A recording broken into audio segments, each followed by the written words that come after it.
Tu n'es qu'un bon à rien, Julien. Ma fille mérite mieux que ça. Mon nom est Julien Moreau et j'ai 37 ans. J'ai passé les 12 dernières années à bâtir une société d'investissement privée à Paris, réalisant des placements financiers que la plupart des gens ne voient jamais.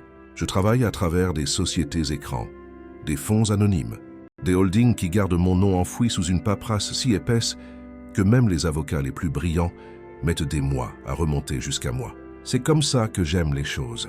Propres, invisibles, puissantes. Mais maintenant, debout dans la cuisine de mon beau-père, le regardant agiter sa tasse de café comme s'il dirigeait un orchestre d'insultes, je me sentais tout sauf puissant. L'odeur forte du café arabica fraîchement moulu, mêlée au parfum coûteux de la cuisine sur mesure, me donnait la nausée. La lumière du matin filtrait par les immenses fenêtres, se reflétant sur le marbre italien du plan de travail et m'aveuglant légèrement lorsque j'essayais de le regarder. L'histoire qui suit est un récit puissant de vengeance et d'amour. Pensez à vous abonner à notre chaîne pour ne rien manquer de nos prochaines histoires. Et dites-nous dans les commentaires depuis où vous nous écoutez. Robert Dubois me traitait de bon à rien depuis 3 ans. Chaque dîner de famille, chaque jour férié, chaque fois que je franchissais la porte d'entrée de sa maison. Elle aurait pu épouser le fils du docteur Perrin, a-t-il continué, en faisant un geste en direction de ma femme, Hélène. Mais non, elle t'a choisi toi, un homme qui n'a même pas le courage de dire ce qu'il fait vraiment dans la vie. Hélène était assise à la table du petit déjeuner, remuant les œufs dans son assiette. Elle ne levait jamais les yeux, ne disait jamais un mot, se contentant de remuer ses maudits œufs comme s'ils détenaient la réponse à tout ce qui n'allait pas dans notre mariage. Je pouvais sentir le poids de son silence, plus que je n'entendais les paroles de son père. « Julien travaille dans la finance, papa », murmura-t-elle enfin, toujours sans me regarder dans les yeux. Sa voix était faible, presque inaudible, et cela me fit plus mal que n'importe quelle insulte de Robert. « La finance » ricana Robert. « Tu sais ce que ça veut dire ?»« Rien. Pour ce qu'on en sait, il pourrait vendre des assurances. Il pourrait gérer la retraite de petits vieux dans un bureau au fond d'un centre commercial de banlieue. Je l'ai observé faire les 100 pas autour de l'îlot en granit de la cuisine, son visage devenant plus rouge à chaque tour. C'était Robert Dubois, fondateur et PDG de Nexora Biotechnologies, une entreprise de biotechnologie en difficulté qui n'avait pas réalisé de bénéfices réels depuis 4 ans. Il avait hérité de l'argent de l'entreprise de construction de son père et pensait que cela faisait de lui une sorte de génie financier. Ce que Robert ne savait pas, c'est que je suivais les états financiers de son entreprise depuis 8 mois. Nexora Biotechnologies perdait de l'argent à flot, brûlant le peu qui restait du financement en capital risque. Ils avaient besoin d'un miracle. Ils avaient besoin exactement du type d'investisseur anonyme que je me spécialisais à être. « Tu restes là, assis, muet comme une carpe », dit Robert en pointant son doigt vers ma poitrine. « Un vrai homme s'impose. Un vrai homme se défend. » J'ai hoché lentement la tête, sentant mon pouls s'accélérer mais gardant ma voix calme. « Vous avez raison, monsieur Dubois. » Le silence s'installa dans la cuisine. Hélène leva enfin les yeux de son assiette, la confusion peinte sur son visage. Même Robert parut surpris par ma réponse. Du coin de l'œil, je pouvais voir la femme de ménage figée à la porte du cellier, faisant semblant de ne pas écouter. « J'ai raison, » dit-il, la voix maintenant incertaine. « Absolument, » dis-je en me levant et en prenant ma veste en cuir qui était sur le dossier de la chaise. Le cuir était froid au toucher, et cette sensation m'apaisa étrangement. Hélène mérite vraiment mieux. Je me suis dirigé vers la porte d'entrée, sentant leurs yeux dans mon dos. Le couloir semblait plus long que d'habitude, chaque pas résonnant sur le parquet ciré. Quand j'ai atteint la poignée, j'ai entendu la chaise d'Hélène gratter contre le sol. Julien, attends. Mais j'étais déjà dehors, respirant l'air froid de novembre à Paris, avec cette odeur caractéristique de bitume mouillé et de pollution, sachant que tout était sur le point de changer. Le portail électrique de la maison se referma derrière moi avec un clic métallique qui sonna comme un point final. J'ai rencontré Hélène il y a 5 ans lors d'une conférence à Lyon. Elle présentait une recherche sur les applications de la thérapie génique, brillante et passionnée par son travail, dans une petite entreprise de biotechnologie. J'étais là parce que j'envisageais d'investir dans le secteur de la technologie médicale. L'auditorium était bondé, mais quand elle a commencé à parler, c'était comme si nous n'étions que tous les deux dans cet espace. Ce à quoi je ne m'attendais pas, c'était de tomber amoureux de la conférencière. Notre relation a progressé rapidement. Trop rapidement, probablement. En 18 mois, nous étions mariés lors d'une petite cérémonie dont son père s'est plaint pendant des semaines. Il voulait quelque chose de plus grand, de plus cher, quelque chose qui impressionnerait ses amis du club de golf. Mais Hélène et moi préférions les choses simples, ou du moins, c'est ce que je pensais. Le problème a commencé lors de notre premier Noël en tant que couple marié. Robert avait bu trop de vin et a commencé à m'interroger sur mon travail. Je lui ai donné les mêmes réponses vagues que je donnais à tout le monde. Investissement privé, gestion de portefeuille, conseils pour des particuliers fortunés. Tout était techniquement vrai, mais il manquait le détail crucial que j'étais le particulier fortuné.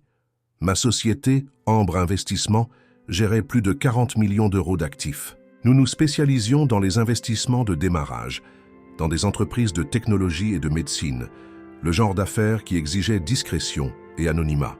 J'avais bâti ma réputation en restant invisible, laissant d'autres personnes récolter le crédit, pendant que je collectais silencieusement des retours dont la plupart des investisseurs ne pouvaient que rêver. Mais Robert a interprété ma discrétion comme de la faiblesse. Il a commencé à faire des commentaires sur mon travail mystérieux et sur le fait qu'un vrai homme serait plus transparent sur sa carrière. Hélène changeait de sujet ou riait, mais ne lui disait jamais d'arrêter, ne me défendait jamais. Les attaques verbales se sont intensifiées dans les mois suivants. Robert faisait des remarques sarcastiques sur mes vêtements, ma voiture, mon manque d'ambition. Il me comparait à d'autres hommes de leur cercle social, des médecins et des avocats prospères, qui conduisaient des voitures chères et parlaient fort de leurs réalisations.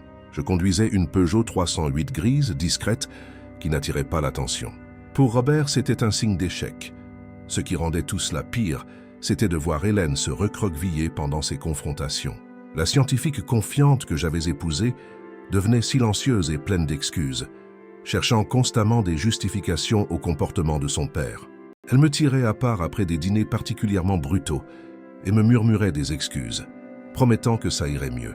Mais elle ne l'affrontait jamais directement. Elle n'y mettait jamais un terme. Il y a 3 mois, j'ai découvert quelque chose qui a tout changé.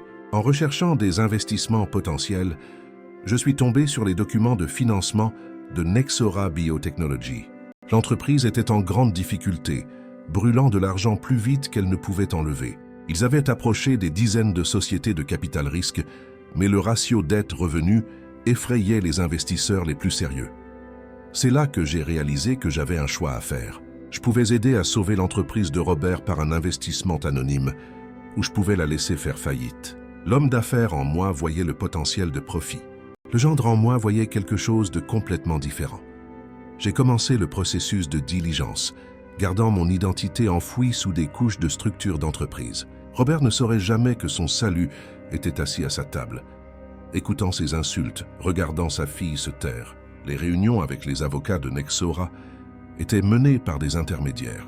Mon nom n'apparaissait sur aucun document. J'étais juste un fonds d'investissement basé aux îles Caïmans, intéressé par la biotechnologie française. Le point de rupture est survenu il y a 3 semaines, lors du dîner d'anniversaire d'Hélène. Nous étions chez Robert, et il avait invité son beau-frère, Charles, un chirurgien cardiaque qui adorait parler de sa résidence secondaire à Deauville. La table était somptueuse, décorée d'arrangements floraux coûteux qui exhalaient un parfum écœurant. « Charles vient d'acheter un nouveau bateau », annonça Robert, pendant qu'Hélène coupait le gâteau. Un yacht de 12 mètres. Ça lui a coûté plus que ce que la plupart des gens gagnent en 5 ans. Charles a ri et m'a donné une tape sur l'épaule qui était trop forte pour être amicale. « Et toi, Julien, un gros achat récemment? Nouvelle voiture, investissement immobilier ?» J'aurais dû m'y attendre. Les yeux de Robert s'illuminèrent de cette lueur familière qui signifiait qu'il s'apprêtait à porter le coup de grâce. « Julien ne fait pas ce genre d'achat, » dit Robert, la voix dégoulinante d'une fausse sympathie. « Il est plutôt du genre pratique, n'est-ce pas, Julien ?» Hélène serra ma main sous la table, un avertissement pour que je reste calme. Je sentis ses doigts tremblants et froids. Mais Robert n'avait pas fini. Je pouvais sentir l'attaque venir comme une tempête se formant à l'horizon. Je veux dire, soyons honnêtes. Ma fille est une scientifique brillante. Elle a publié dans des revues importantes. Elle intervient dans des conférences internationales. Elle aurait pu épouser n'importe qui.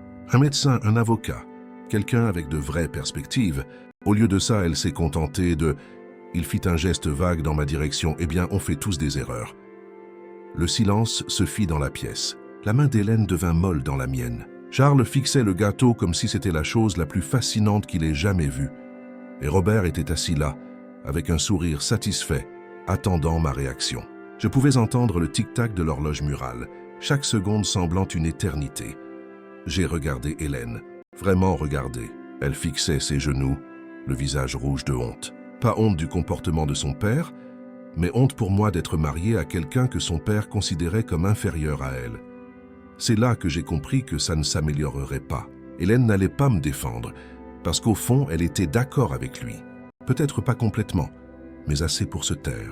Assez pour le laisser me détruire devant sa famille. Je me suis levé lentement.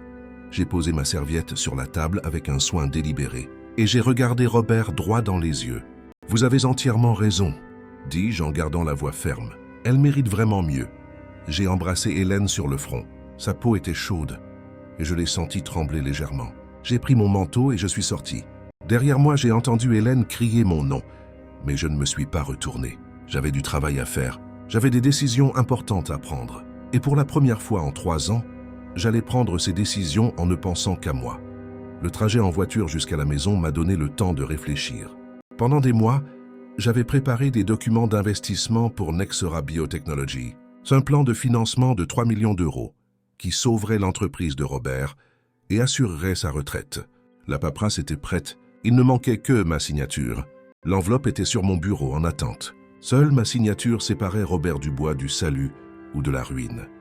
Je me suis garé dans le garage. Je suis resté assis dans la voiture pendant 10 minutes à écouter le moteur refroidir, faisant ce bruit métallique caractéristique, et j'ai pris ma décision. Je n'allais pas signer ces documents. En fait, j'allais faire quelque chose de beaucoup plus satisfaisant. J'allais laisser Robert Dubois apprendre ce que c'était que d'avoir besoin de quelqu'un qu'il considérait comme inutile. Le lendemain matin, j'ai appelé mon avocat, Théo Martin, et je lui ai demandé de rédiger 3 documents. Un retrait formel de l'intérêt d'investissement dans Nexera Biotechnologies, un avis de résiliation de contrat pour l'accord de financement en attente et une levée de confidentialité qui me permettrait de révéler mon identité en tant qu'investisseur anonyme. « Tu es sûr de toi, Julien ?» demanda Théo lors de notre réunion dans son bureau à La Défense. Le café que la secrétaire avait servi refroidissait sur la table entre nous. « Tu as passé des mois sur l'analyse. Les fondamentaux de l'investissement sont solides, malgré les histoires de famille. »« J'en suis certain, dis-je. Parfois, le meilleur investissement est celui qu'on ne fait pas. » À midi, j'avais tout ce dont j'avais besoin.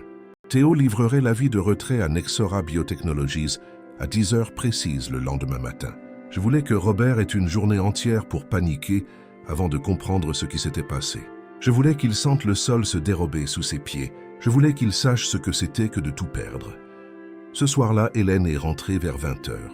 Elle était restée chez sa sœur depuis le dîner d'anniversaire et sa posture indiquait qu'elle avait pleuré. Ses yeux étaient gonflés, sa voix rauque.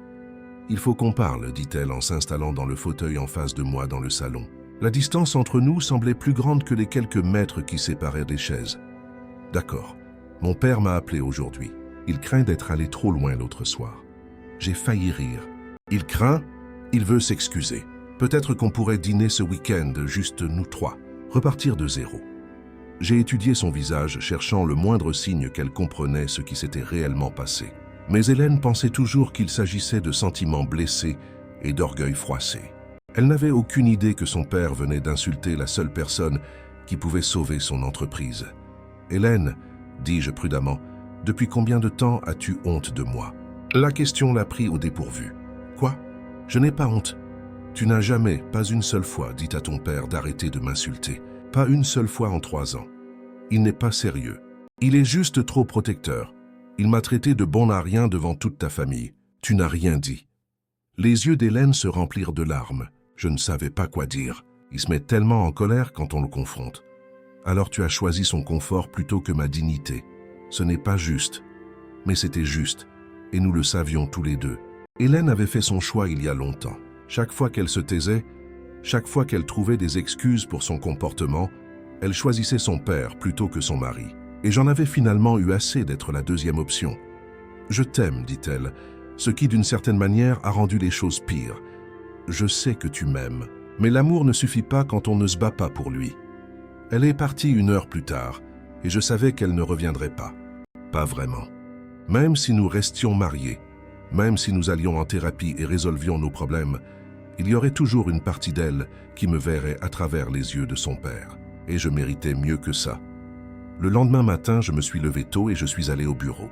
Le trafic parisien était intense comme toujours, mais je le remarquais à peine. Mon esprit était concentré sur ce qui allait suivre. À 10 heures pile, j'ai appelé Théo pour confirmer que l'avis de retrait avait été livré à Nexora Biotechnology. 20 minutes plus tard, mon téléphone a sonné. Julien. La voix d'Hélène était tremblante. Il s'est passé quelque chose. L'entreprise de mon père vient de perdre son investisseur principal. 3 millions d'euros. Il est complètement désespéré. Je suis désolé d'entendre ça, répondis-je en gardant une voix neutre. Les avocats ne veulent pas dire qui s'est retiré. Ils ont dit que c'était un groupe d'investissement anonyme. Mais maintenant, ils allèguent une rupture des termes de confidentialité. Mon père parle de faillite, Julien. Sa voix se brisa sur le dernier mot. Je suis resté silencieux, écoutant sa respiration à l'autre bout du fil. Je pouvais l'imaginer dans son bureau, essayant de garder son sang-froid alors que le monde de son père s'effondrait. « Julien, je sais que tu travailles dans la finance. Tu penses que tu pourrais te renseigner? Voir si quelqu'un sait quelque chose sur ce groupe d'investissement. » L'ironie était presque trop parfaite. Elle me demandait d'aider à trouver l'investisseur qui pourrait sauver son père, sans savoir qu'elle parlait avec lui, sans savoir que le salut qu'elle cherchait était à l'autre bout du fil, lui refusant son aide. « Je vais voir ce que je peux faire, dis-je. » Après avoir raccroché, j'ai rédigé 2 SMS et les ai programmés pour être envoyés le lendemain matin. Le premier était pour Hélène, le second pour Robert. Les 2 arriveraient à 10 heures précises, en même temps qu'un 3e message de Théo Martin. D'ici demain après-midi, tout le monde saurait exactement à qui ils avaient affaire. Et Robert Dubois comprendrait enfin que le bon à rien assis à sa table avait plus de pouvoir qu'il n'aurait jamais pu l'imaginer. Le jour de vérité arriva avec un ciel gris typique de Paris. Je me suis réveillé à 6 heures du matin, incapable de dormir plus. J'ai pris une longue douche chaude. Je me suis habillé avec soin, choisissant un costume italien qui coûtait plus cher que la voiture que je conduisais. Pour la première fois depuis des années, je voulais qu'ils voient qui j'étais vraiment. La vengeance a un prix et j'étais prêt à le payer, mais pas avec de l'argent, avec la vérité. Cet après-midi au bureau fut le plus long de ma vie. Chaque minute s'étirait comme une heure. J'ai examiné les dossiers de Nexora Biotechnology une fois de plus, non pas parce que j'en avais besoin, mais parce que je devais être absolument certain que je faisais le bon choix. Les chiffres ne mentaient pas. Robert avait détruit une entreprise prometteuse par pure arrogance. Il avait licencié des scientifiques talentueux, y compris sa propre fille, parce que son ego ne supportait pas d'être contredit. À 21h30, j'ai appelé Patricia Duval, une ancienne collègue d'Hélène chez Nexora. Patricia et moi nous étions rencontrés lors de plusieurs conférences du secteur, et elle avait toujours été franche sur les défis de travailler en biotechnologie. Plus importante encore, elle avait été un témoin oculaire de la façon dont Robert traitait son équipe. Patricia, c'est Julien Moreau, le mari d'Hélène. J'espère que je ne vous dérange pas. Julien? Bien sûr que non. Comment va Hélène? Elle va bien. En fait, je vous appelle pour autre chose. Je fais des recherches sur Nexora Biotechnologies pour un investissement potentiel et je voulais votre perspective sur leur capacité de recherche. Patricia resta silencieuse un instant. Le son de sa respiration au téléphone semblait trop fort dans le silence de mon bureau. « Julien, puis-je parler ouvertement? Je vous en prie. Robert Dubois est un désastre ambulant. Des scientifiques brillants, une base de recherche solide, mais l'homme n'a aucune capacité à diriger une entreprise de biotechnologie. Il traite l'équipe de recherche comme des ouvriers d'usine et prend des décisions basées sur son ego plutôt que sur des données scientifiques. Pouvez-vous me donner un exemple? Le lancement de la neurotrophine. Nous avions 6 mois de données de test montrant que le composé n'était pas assez stable pour les essais cliniques. Hélène a écrit une analyse de 20 pages expliquant exactement pourquoi ça allait échouer. Robert l'a ignoré, a forcé le lancement et a perdu près de 600 000 € lorsque l'ANSM a rejeté la demande. Qu'est-il arrivé à Hélène après ça? Robert l'a blâmée pour l'échec.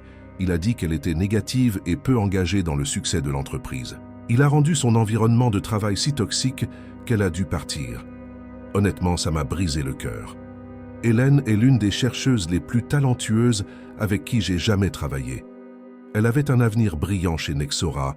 Elle aurait pu devenir directrice de la recherche en quelques années. Robert a détruit ça parce qu'il ne pouvait pas admettre qu'il avait tort. Et les autres scientifiques qui ont été licenciés? 3 personnes ont perdu leur emploi à cette époque. Tous ceux qui s'étaient opposés au lancement. Robert voulait faire un exemple, montrer que le remettre en question avait des conséquences. 2 d'entre eux ont complètement quitté la France. Ils sont partis travailler dans des startups à Boston. Il a gaspillé des talents incroyables parce que son ego ne lui permettait pas d'accepter les critiques constructives. Après avoir raccroché, je suis resté au bureau jusqu'à près de minuit, pensant à tout ce que Patricia m'avait raconté. La vue de ma fenêtre montrait Paris illuminé, des millions de lumières clignotant dans l'obscurité. Chaque lumière représentait une personne, une histoire, une vie. Et j'étais là, sur le point de changer radicalement au moins 3 vies. Robert ne m'avait pas seulement insulté lors de dîners de famille, il avait détruit la carrière d'Hélène parce qu'elle avait eu le courage de dire la vérité sur ses mauvaises décisions. L'investissement de 3 millions que j'avais préparé ne sauvait pas seulement son entreprise, il récompensait des années d'arrogance et de mauvais jugement. Il validait sa conviction qu'il avait toujours raison, même quand il avait catastrophiquement tort. Plus important encore, cela signifierait qu'Hélène n'aurait jamais à choisir entre son père et son mari. Elle pourrait maintenir les 2 relations intactes, sans jamais affronter le fait qu'elle était restée silencieuse pendant qu'il me détruisait. Mais maintenant, elle allait devoir choisir. Et d'après tout ce que j'avais appris sur Robert Dubois, j'avais le sentiment de déjà savoir quel choix elle ferait. Je suis rentré à la maison après 1h du matin. La maison était sombre et trop silencieuse. Je suis monté dans la chambre qui avait été la nôtre et j'ai regardé le lit vide. Je me suis souvenu de la première nuit qu'Hélène avait passée là, juste après le mariage. Elle avait ri en voyant que j'avais mis des fleurs dans chaque pièce. Des pétales de rose, des violettes, des tournesols. « Tu es un peu kitsch, tu sais » avait-elle dit, mais elle souriait. Où était passée cette Hélène? Quand avait-elle commencé à me voir à travers les yeux de son père plutôt que les siens? À 6h du matin, j'étais de nouveau réveillé. J'ai bu un café noir fort et j'ai relu les messages programmés une dernière fois. Le premier message pour Hélène était simple et direct. Le second pour Robert était encore plus court. Les 2 contenaient la même information dévastatrice, mais le ton était complètement différent. Pour Hélène, il y avait du regret.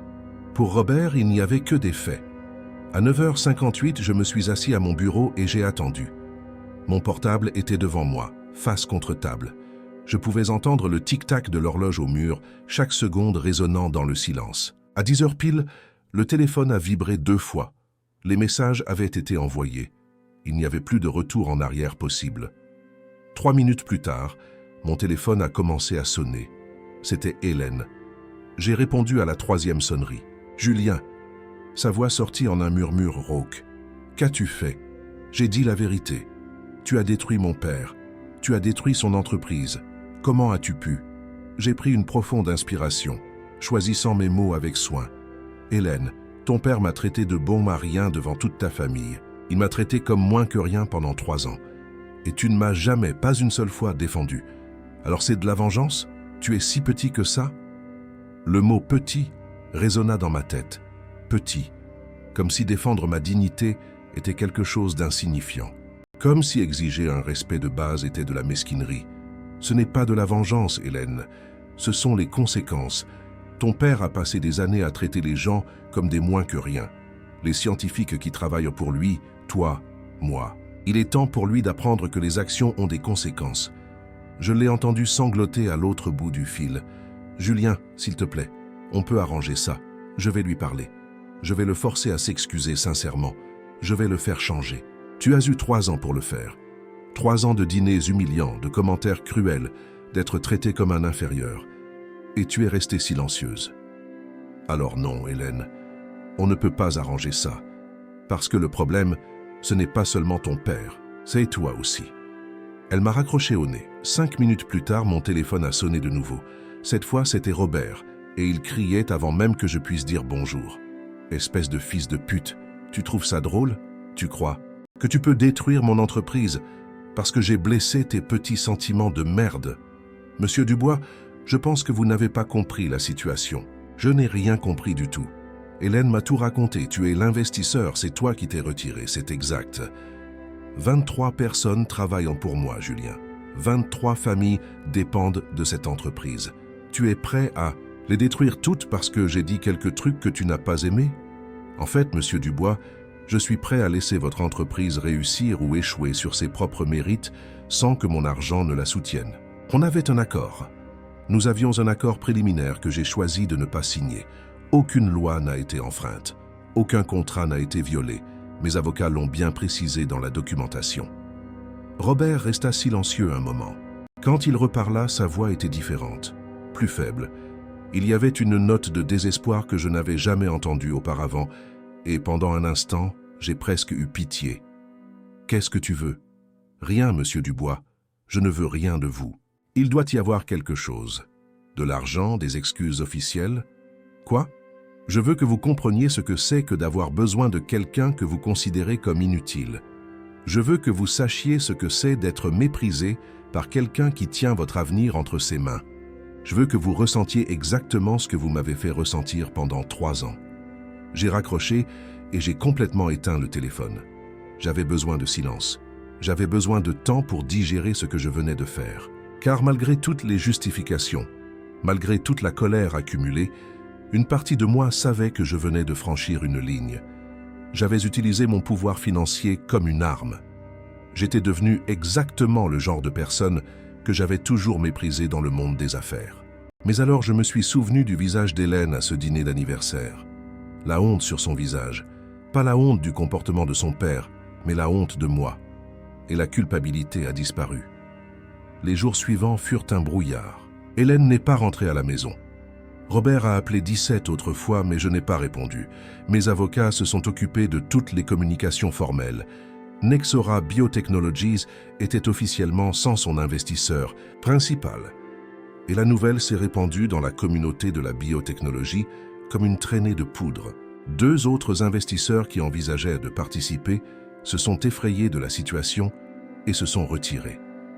Le ratio dette-revenu de Nexora était pire que ce que la plupart des gens savaient, et quand un investisseur anonyme aussi important que moi se retirait, cela soulevait d'énormes signaux d'alarme.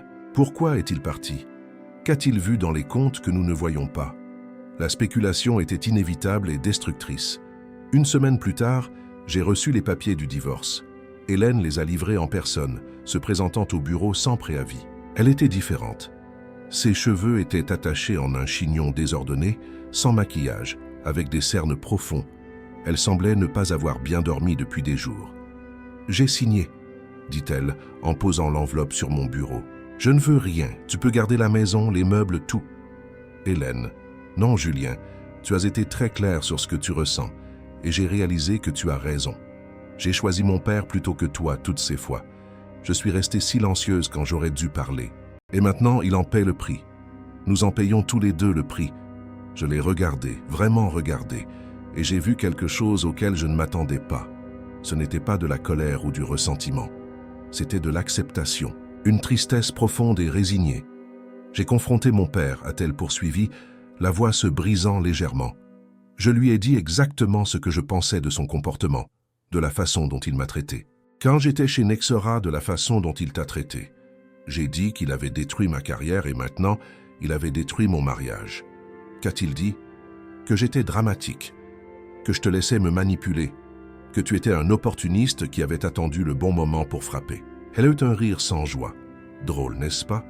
Même maintenant, même en sachant que tu as 40 millions d'euros d'actifs, il pense toujours que c'est moi qui me suis fait avoir. Je suis désolé. Ne le sois pas. Tu avais raison à son sujet.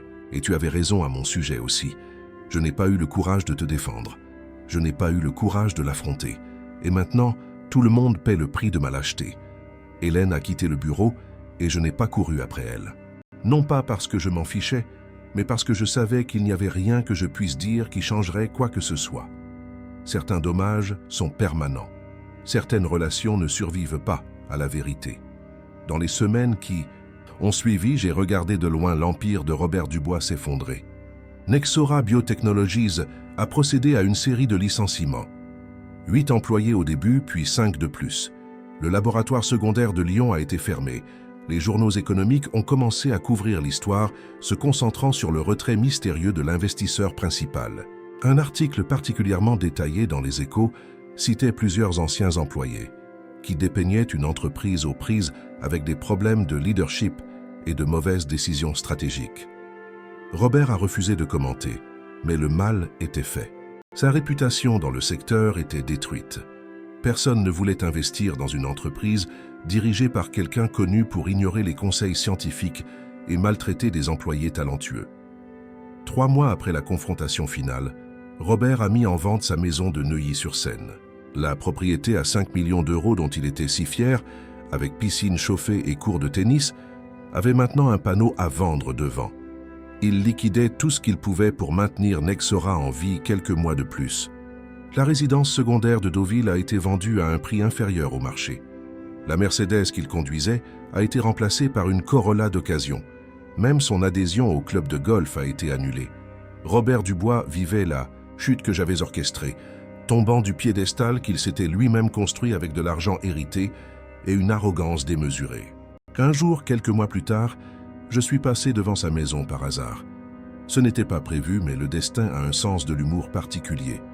Je l'ai vu dans le jardin, accroupi en train d'arracher les mauvaises herbes d'un parterre de fleurs. Il portait un vieux t-shirt taché et un short délavé. Il n'y avait plus de jardinier, plus de femme de ménage, plus de chauffeur. C'était juste lui, en sueur et fatigué, luttant contre les mauvaises herbes dans un jardin qui était autrefois impeccable. Il a levé les yeux quand ma voiture est passée et nos regards se sont croisés un instant. Il n'y avait pas de colère dans ce regard, ni de fierté, juste de la fatigue. Une fatigue profonde et pénétrante d'un homme qui avait enfin compris que ses actions avaient des conséquences. Et puis il s'est remis à arracher les mauvaises herbes, comme si je n'existais pas, comme si rien de tout cela n'avait plus d'importance. Et peut-être que ça n'en avait pas, parce que la vengeance, ai-je découvert, n'apporte pas la satisfaction que l'on imagine. Elle n'apporte qu'un sentiment vide de justice accomplie, et la question inévitable, est-ce que ça en valait la peine? 6 mois se sont écoulés comme une lente tempête. Chaque semaine apportait une nouvelle information sur Nexora Biotechnologies. D'abord les réductions de personnel, puis la fermeture de départements entiers.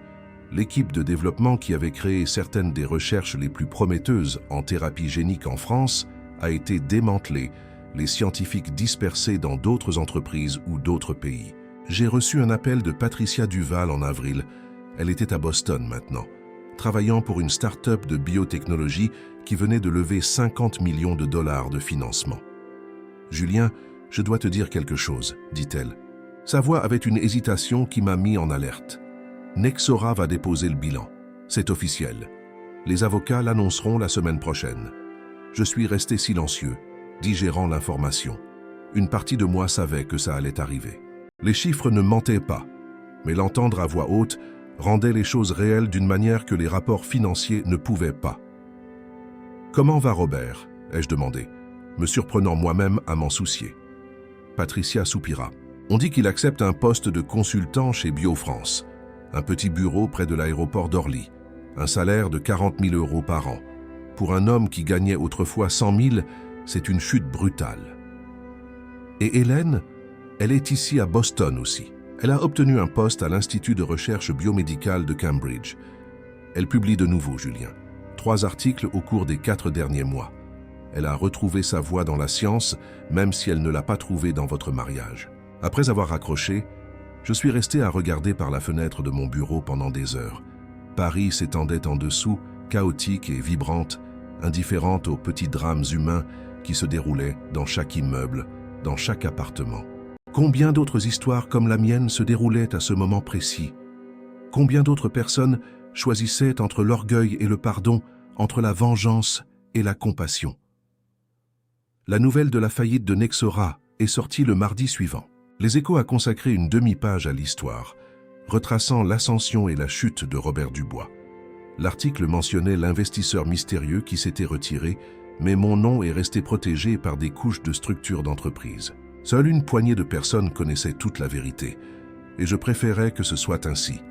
Ce que l'article ne mentionnait pas, c'était les 23 familles touchées, les techniciens de laboratoire qui avaient perdu leur emploi, les scientifiques qui avaient dû abandonner des années de recherche, la réceptionniste qui travaillait là depuis 12 ans et qui devaient maintenant repartir de 0 à 54 ans. Ils étaient les dommages collatéraux de ma guerre personnelle contre Robert Dubois. Cette prise de conscience me hantait la nuit. Allongé dans le lit king-size d'une maison trop vide, je me demandais si j'avais fait le bon choix, si défendre ma dignité valait les carrières détruites, si mon ego blessé justifiait une telle destruction collatérale. La réponse ne venait jamais. Seulement le silence de la nuit et le son lointain de la circulation parisienne. En juin, j'ai pris une décision. J'ai vendu la maison de Neuilly. Je ne pouvais plus y rester, entouré des souvenirs d'un mariage qui avait échoué, d'une vie qui n'existait plus. Chaque pièce portait un souvenir. La cuisine où Hélène faisait des crêpes le dimanche, le salon où nous regardions des films blottis sur le canapé, la chambre où nous avions planifié un avenir qui n'est jamais arrivé. J'ai déménagé à Bordeaux, où j'ai ouvert un nouveau bureau pour Ambre Investissement. La ville était différente de Paris, plus calme, plus organisée, moins chaotique, exactement ce dont j'avais besoin. Le sud-ouest de la France avait une communauté d'affaires en pleine croissance, des start-up technologiques prometteuses et une distance suffisante des souvenirs qui me hantaient. Le premier mois à Bordeaux a été étrange. Je ne connaissais personne. Je n'avais pas d'histoire là-bas. C'était une page blanche, et c'était à la fois libérateur et solitaire. J'ai loué un appartement dans le quartier des Chartrons, petit et moderne, avec vue sur le jardin public. J'ai passé mes matinées à courir autour du parc, observant les familles pique-niquer, les couples se promener main dans la main, les enfants nourrir les canards. Lentement, j'ai commencé à reconstruire. Nouveaux investissements, nouveaux projets, nouvelles relations. J'ai rencontré un groupe de jeunes entrepreneurs développant une plateforme de télémédecine qui avait un réel potentiel. J'ai investi 2 millions et je suis devenu conseiller. Cette fois, je ne suis pas resté anonyme. J'ai mis mon nom, mon visage, ma réputation derrière le projet. C'était libérateur de ne plus se cacher. J'ai découvert que j'avais passé tellement de temps à protéger mon anonymat que j'avais oublié ce que c'était que d'être simplement moi-même, publiquement, sans couche de protection d'entreprise. Un jour de septembre, alors que je prenais un café dans une boulangerie des Chartrons, j'ai vu un homme qui me semblait familier entrer. Il m'a fallu quelques secondes pour le reconnaître. C'était Charles, le beau-frère de Robert, le chirurgien cardiaque qui avait été à ce désastreux dîner d'anniversaire. Il m'a vu en même temps, et pendant un moment nos regards se sont croisés. J'ai vu la reconnaissance sur son visage, puis la gêne. Il a hésité, envisageant clairement de faire semblant de ne pas m'avoir vu. Mais ensuite, il s'est dirigé vers ma table. « Julien, dit-il d'une voix prudente, je peux m'asseoir ?» J'ai fait un signe vers la chaise vide. Charles a commandé un café et nous sommes restés dans un silence inconfortable pendant quelques secondes. « Je suis venu à Bordeaux pour un congrès médical, dit-il finalement. Je ne m'attendais pas à te trouver ici. J'ai déménagé il y a quelques mois, j'ai entendu dire. » Il remua le sucre dans son café de manière obsessionnelle. « J'ai aussi entendu parler de Nexora, que tu étais l'investisseur. » J'ai haussé un sourcil. Robert l'a dit. Pas directement, mais les gens parlent. Le monde des affaires à Paris est plus petit qu'il n'y paraît. Il but une gorgée de son café. « Écoute, je voulais m'excuser. Pour ce dîner, j'aurais dû dire quelque chose quand Robert t'a attaqué comme ça. Pourquoi ne l'as-tu pas fait ?» Charles eut un rire sans joie. La peur, probablement. Robert est le genre de personne que tu ne contredis pas si tu veux maintenir la paix dans la famille. Mais après que tout soit arrivé, quand la vérité est sortie, j'ai réalisé que la paix au détriment de la dignité de quelqu'un d'autre n'est pas une vraie paix. C'est juste de la lâcheté sous un autre nom. « Comment va-t-il » ai-je demandé, même si je n'étais pas sûr de vouloir vraiment le savoir. « Détruit » dit simplement Charles. Pas seulement financièrement, bien que ça aussi, mais émotionnellement. Il a perdu l'entreprise, la maison, le statut. Il a perdu Hélène aussi. Et je pense que c'est ce qui a fait le plus mal. Elle ne lui parle plus. Elle a déménagé aux États-Unis et a bloqué son numéro. Et sa femme, Marcel, est toujours avec lui. Mais c'est difficile. Elle vient d'une famille qui a son propre argent, donc financièrement ils s'en sortent. Mais le mariage est tendu. Elle lui reproche d'avoir tout perdu. Elle dit que s'il n'avait pas été si arrogant, si aveugle, rien de tout cela ne serait arrivé. Je suis resté silencieux, absorbant les informations. Une partie de moi ressentait une sombre satisfaction. Robert vivait exactement ce qu'il méritait. Mais une autre partie, plus petite et plus calme, ressentait quelque chose proche de la pitié. Tu penses que je suis allé trop loin? T'ai-je demandé. Charles réfléchit un long moment. Honnêtement, je pense que Robert avait besoin d'apprendre cette leçon, mais les 23 personnes qui ont perdu leur emploi chez Nexora ne méritaient probablement pas d'être au milieu de ça. Ni Hélène, qui a perdu à la fois son père et son mari. Il avait raison, bien sûr. La vengeance n'est jamais chirurgicale. Il y a toujours des dommages collatéraux. Il y a toujours des innocents pris dans les tirs croisés. Tu es en contact avec Hélène? Ai-je demandé? Un peu. Elle va bien, Julien. Vraiment bien, en fait. Elle est concentrée sur son travail. Elle publie des recherches innovantes. Elle a rencontré quelqu'un aussi, un professeur du MIT. Elle semble heureuse. La nouvelle aurait dû m'attrister, mais étrangement, elle m'a apporté un soulagement. Hélène allait de l'avant. Elle construisait la vie qu'elle aurait dû avoir depuis le début. Libre à la fois de son père contrôlant et du mari qui avait utilisé le pouvoir financier comme une arme. Je suis content pour elle, dis-je, et je réalisais que c'était vrai. Charles termina son café et se leva. Prends soin de toi, Julien. Et pour ce que ça vaut, je pense que tu méritais le respect. La manière dont tu l'as obtenu est discutable, mais le fait que tu le méritais ne l'a jamais été. Après son départ, je suis resté assis dans la boulangerie pendant encore 1 heure, regardant les gens passer dans la rue. Bordeaux était ensoleillé, le genre de journée de printemps parfaite qui vous fait oublier que l'hiver a existé. Et j'ai réalisé quelque chose d'important. La vengeance m'avait apporté la justice, mais elle ne m'avait pas apporté la paix. Robert payait pour ses erreurs, mais je payais aussi, avec la culpabilité, avec des nuits blanches, avec la conscience que j'avais utilisé mon pouvoir d'une manière que je n'avais jamais eu l'intention d'utiliser. J'ai pris mon téléphone et j'ai appelé Théo, mon avocat. Théo, j'ai besoin que tu recherches quelque chose pour moi. Les employés qui ont été licenciés de Nexora. Je veux une liste complète avec leurs coordonnées. Pourquoi? Je vais créer un fonds de compensation. 100 000 € répartis entre eux en fonction de l'ancienneté et des besoins financiers. Anonyme. Julien, ça ne va pas effacer ce qui s'est passé. Je sais. Mais ça aidera les gens qui ne méritaient pas d'être blessés dans le processus. 2 semaines plus tard, le fonds s'était créé. Chaque ancien employé de Nexora a reçu un chèque avec une lettre expliquant que c'était une compensation d'un investisseur anonyme qui reconnaissait l'impact des changements dans l'entreprise. Ce n'était pas grand-chose, mais c'était quelque chose. Un petit pas vers la réparation des dommages collatéraux de ma guerre personnelle. La réponse fut immédiate et émotive. J'ai reçu des lettres par l'intermédiaire des avocats, des messages de remerciement, des histoires sur la façon dont l'argent avait aidé. Une technicienne de laboratoire l'a utilisé pour payer l'école de son fils. Un jeune scientifique l'a utilisé pour déménager, pour un nouvel emploi à Florianopolis. Chaque histoire me rappelait que les actions ont des répercussions, touchant des vies que nous n'imaginons jamais affectées. En décembre, 1 an après la confrontation finale avec Robert, j'ai reçu une lettre inattendue. C'était d'Hélène, envoyée de son adresse à Boston. Ma main trembla légèrement en ouvrant l'enveloppe. La lettre était courte, écrite à la main, avec l'écriture délicate que je connaissais si bien. Julien, j'ai entendu parler du fonds que tu as créé pour les employés de Nexora. C'était gentil de ta part. Plus que gentil, c'était juste. J'ai passé toute cette année à réfléchir à tout ce qui s'est passé, aux choix que j'ai faits, aux mots que je n'ai pas dits, au mariage que nous avons perdu. Et j'ai enfin compris quelque chose d'important. Tu avais raison. J'ai choisi mon père plutôt que toi tellement de fois qu'à la fin, il n'y avait plus de mariage à sauver. Et quand tu as retiré l'investissement, ce n'était pas de la cruauté. C'était toi qui te défendais enfin de la seule manière que tu connaissais.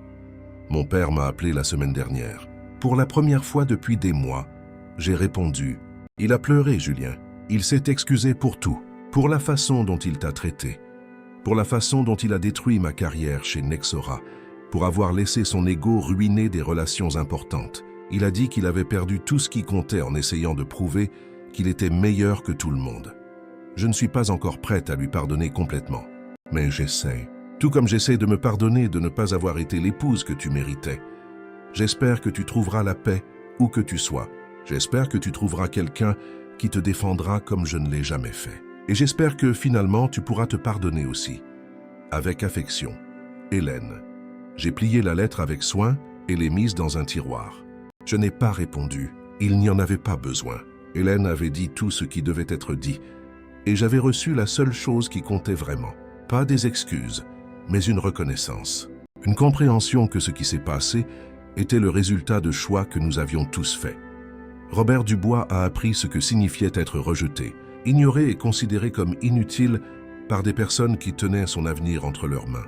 Il a découvert que le respect n'était pas quelque chose que l'on pouvait exiger ou hériter. C'était quelque chose que l'on gagnait par la façon dont on traitait les autres, surtout quand on pensait qu'ils ne pouvaient pas riposter. Et j'ai appris quelque chose aussi. J'ai appris que la vengeance, aussi justifiée qu'elle puisse paraître, porte toujours un poids. J'ai appris que le pouvoir doit être utilisé avec prudence, car les répercussions de nos actions vont beaucoup plus loin que nous l'imaginons. J'ai appris que parfois, la meilleure vengeance est simplement de laisser quelqu'un faire face aux conséquences naturelles de son propre caractère. Mais j'ai aussi appris que la justice sans compassion n'est que de la cruauté sous un autre nom, et que le vrai pouvoir ne réside pas dans la destruction de ceux qui nous ont blessés, mais dans le choix de quand utiliser notre force et quand choisir la miséricorde. Aujourd'hui, 3 ans plus tard, je dirige une société d'investissement prospère à Bordeaux. Mon nom est associé aux affaires que je conclus. Je ne me cache plus. Et lorsque j'envisage de nouveaux investissements, je me demande toujours non seulement s'ils seront rentables, mais s'ils seront justes. Parfois, je pense encore à Robert, travaillant dans son bureau près de l'aéroport.